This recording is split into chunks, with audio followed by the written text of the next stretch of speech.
नमस्कार दोस्तों, स्वागत है हमारे एजुकेशनल प्लेटफॉर्म एग्जाम गंगा में। आज की कंप्यूटर क्लास में हम पढ़ने वाले हैं मेमोरी। ठीक है, तो मेमोरी किस लिए यूज़ होती है? मेमोरी जो होती है हमारी, जो जिसको हम डाटा और जो इंस्ट्रक्शन होते हैं वो जब कंप्यूटर में स्टोर करने के लिए हम मेमोरी का यूज़ करते हैं, ताकि जो टाइम पे जब प्रोसेसिंग के टाइम हो या फिर उसको हम रिट्रीव करें, मतलब वापस लें, तो वो हमें मिल जाए। और प्रोसेसिंग के बाद जो रिजल्ट होता है वो भी हमारा मेमोरी में ही सेव होता है। ठीक है, तो आइए देखते हैं मेमोरी।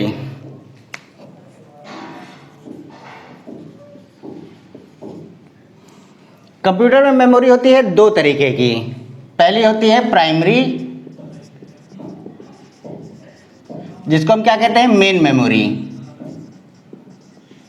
और दूसरी होती है हमारी सेकेंडरी,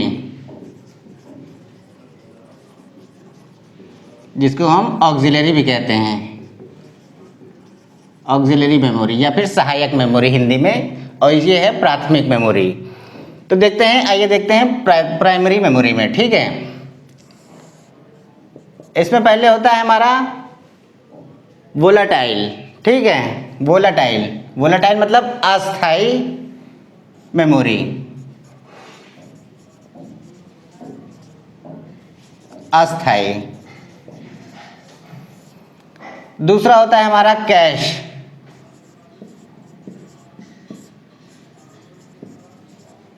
और तीसरा होता है हमारा नॉन वोलाटाइल मतलब अस्थाई, स्थाई, नॉन वोलाटाइल।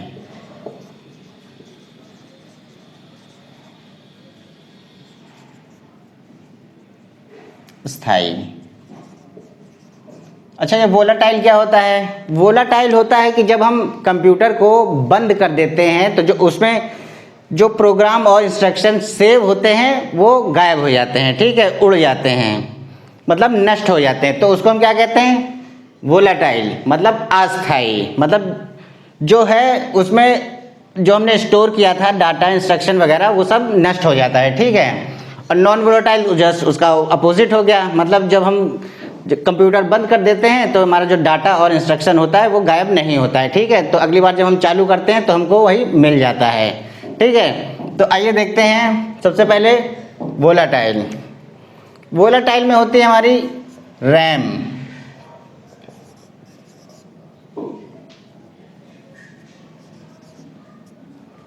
ठीक है, रैम को हम क्या कहते हैं?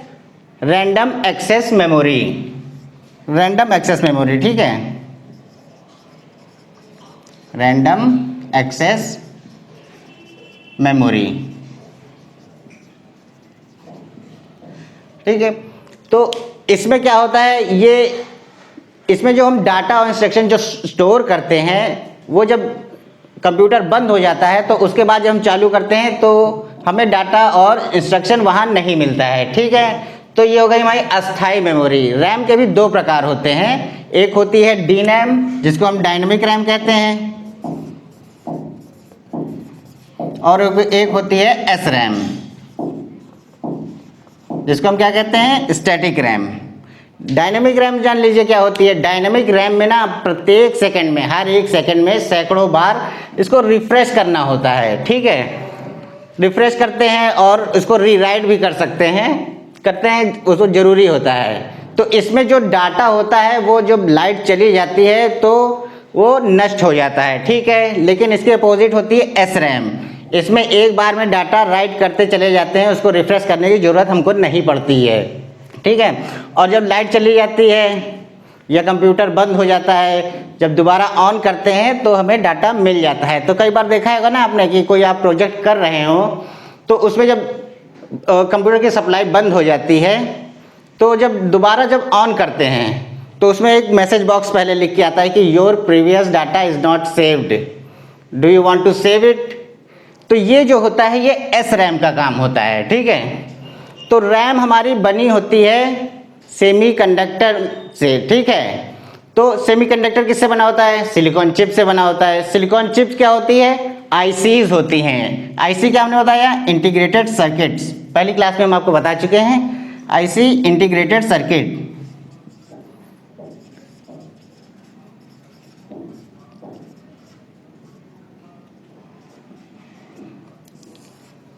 ये बनी होती है सेमीकंडक्टर चिप से। ठीक है, सेमीकंडक्टर चिप का विकास किसने किया था? सेमीकंडक्टर चिप का विकास किया था J.S. किल्बी ने, J.S. किल्बी। ठीक है, और जो सेमीकंडक्टर जो चिप होती है या फिर सिलिकॉन चिप होती है, ये किसकी बनी होती है? ये बनी होती है हमारी गैलियम आर्सेनाइड से, बनी होती है हमारी गैलियम आर्सेनाइड से, गैलियम आर्सेनाइड।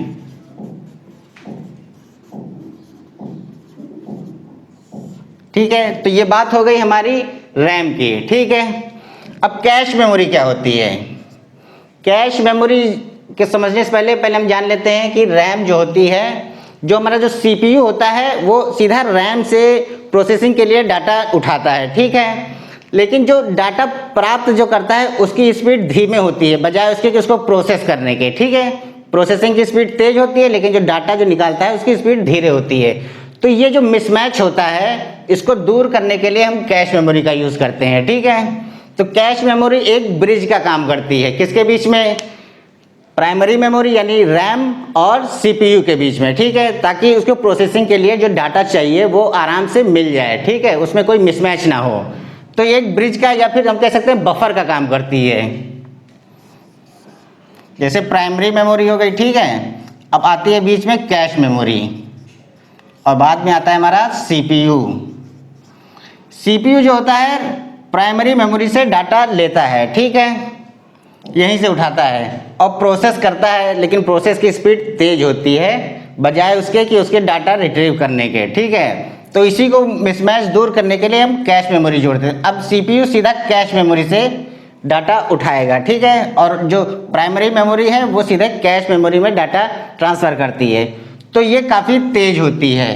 ठीक है, तो इसका मिसमैच जो स्पीड का जो मिसमैच होता है वो नहीं होता है और कंप्यूटर आराम से वर्क करता है। ठीक, ये हो गई हमारी कैश मेमोरी। अब आइए चलते हैं नॉन वोलाटाइल। अब प्राइमरी है तो स्थायी कैसे हो सकती है, लोग ये सोचते हैं, लेकिन इसमें होती है प्राइमरी में स्थायी, जिसको हम क्या कहते हैं? जिसको हम कहते हैं रॉम। रॉम को क्या कहते हैं? Read only memory.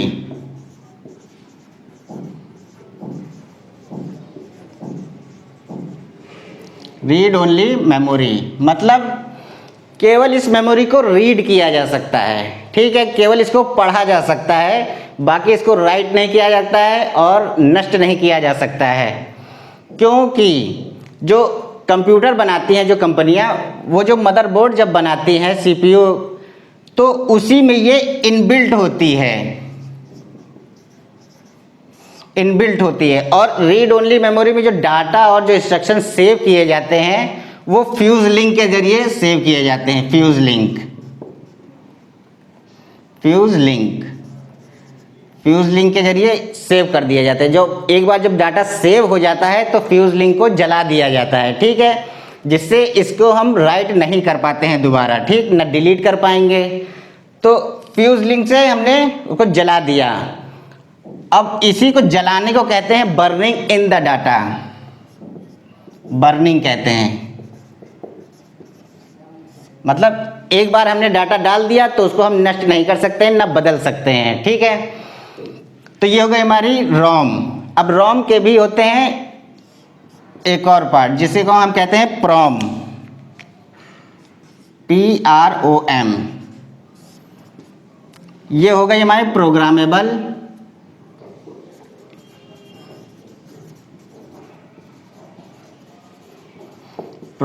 Read only memory.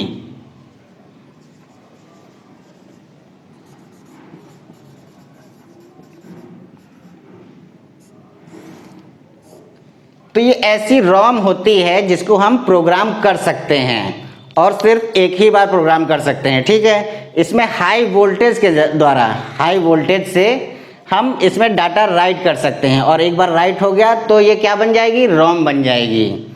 ठीक है, तो इसमें फिर से हम डाटा ना इसको डिलीट कर पाएंगे ना नष्ट कर पाएंगे। ठीक, तो ये हमारी एक सिंपल रोम की तरह काम करती है। अब रोम में देखिए एक और चीज़, रोम में क्या क्या होता है? रोम में जो सिस्टम को चलाने के लिए ज़रूरी जो सॉफ्टवेयर होता है और डाटा इंस्ट्रक्शंस होते हैं वो होता है, ठीक है। जैसे हमारा जो बायोस सिस्टम होता है, बायोस जिसको हम कहते हैं बेसिक इनपुट आउटपुट सिस्टम, ठीक है। तो ये जो हमारा होता है ये रोम में ही होता है, इसको हम कभी बदल नहीं सकते हैं, ठीक है। जैसे बूट प्रोग्राम जो होता है कंप्यूटर का, बूट प्रोग्राम वो भी हमारा रोम में ही सेव होता है। अब प्रोम के बाद आ जाइए, आता है हमारा ई प्रोम।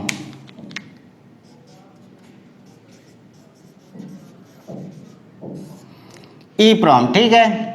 ई प्रोम मतलब क्या होता है हमारा? ई प्रोम होता है इलेक्ट्रॉनिक इरेजेबल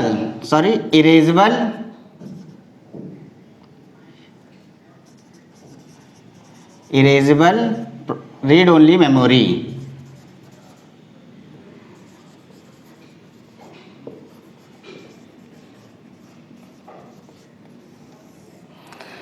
इरेजेबल होता है, ठीक है। ये ऐसी रोम होती है जिसको हम इरेज कर सकते हैं। किसके द्वारा करते हैं?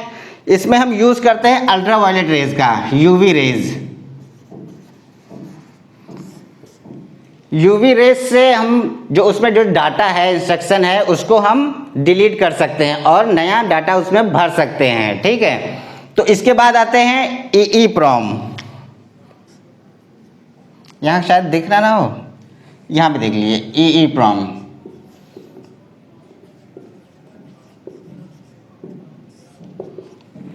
ई प्रोम क्या हुआ? इलेक्ट्रिकली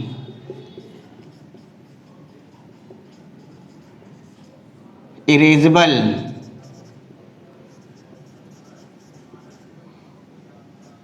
फिर प्रोग्रामेबल रीड ओनली मेमोरी।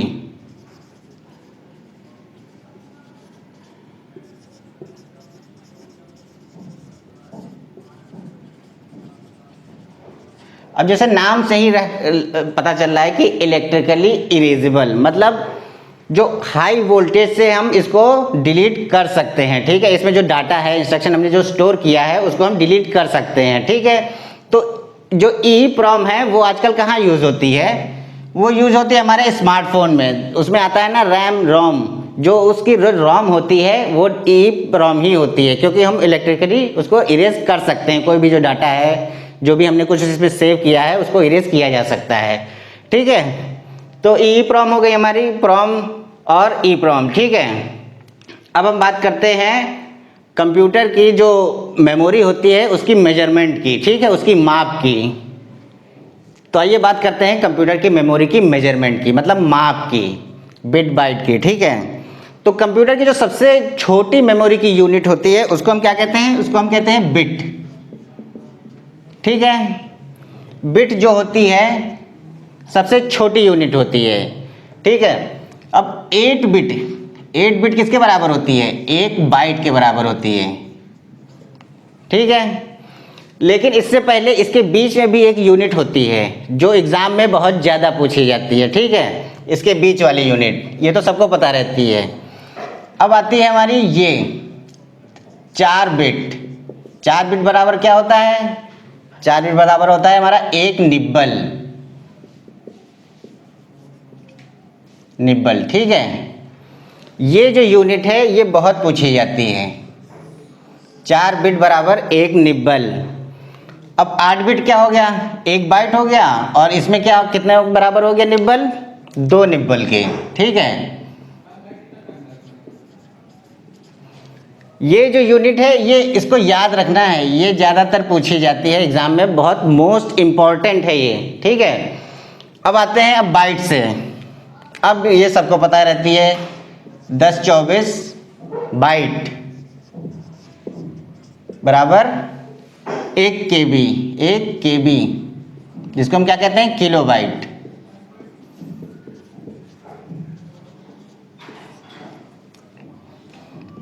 अब 1024 KB बराबर कितना होता है? 1 MB, जिसको हम क्या कहते हैं? मेगाबाइट, ठीक है। फिर आया 1024 MB बराबर कितना हुआ? 1 GB, इसको हम क्या करेंगे? गीगाबाइट,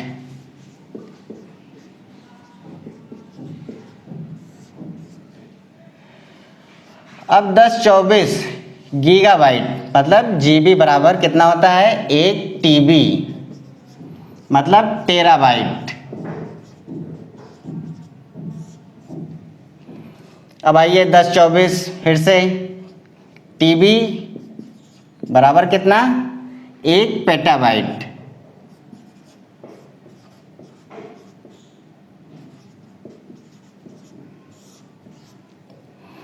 फिर आइए 1024 पेटाबाइट पीबी या पेटाबाइट बराबर क्या होता है 1 ईबी।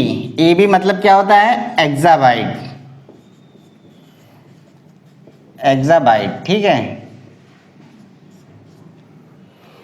अब आइए 1024 ईबी यानी एक्साबाइट बराबर 1 जेडबी।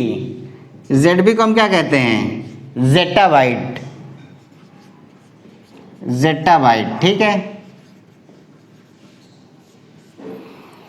अब आता है लास्ट वाला। अब 1024 जेटाबाइट मतलब जेडबी बराबर 1 वाईबी जिसको हम क्या कहते हैं योटाबाइट।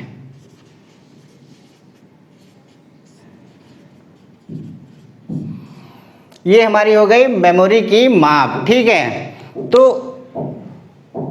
2013 में एक फैक्ट है 2013 में जितने वर्ल्ड वाइड वेब की जितने भी डॉक्यूमेंट थे वो टोटल मिलाकर कितने थे 4 जेटाबाइट 4 जेडबी थे ठीक है। तो ये मेमोरी कितनी बड़ी होगी आप जान लीजिए ठीक है। और जो है ये हमारी मेमोरी की माप हो गई जो बहुत ही इम्पोर्टेंट है। मतलब जो कंप्यूटर का जो एग्ज़ाम होता है या फिर जिसमें कंप्यूटर होता है उसमें एक ना एक वो मेमोरी की माप पूछी जाती है या फिर कन्वर्ट करने की पूछी जाती है ठीक है। तो ये आज का हमारा कंटेंट आपको कैसा लगा हमें ज़रूर बताइएगा कमेंट में।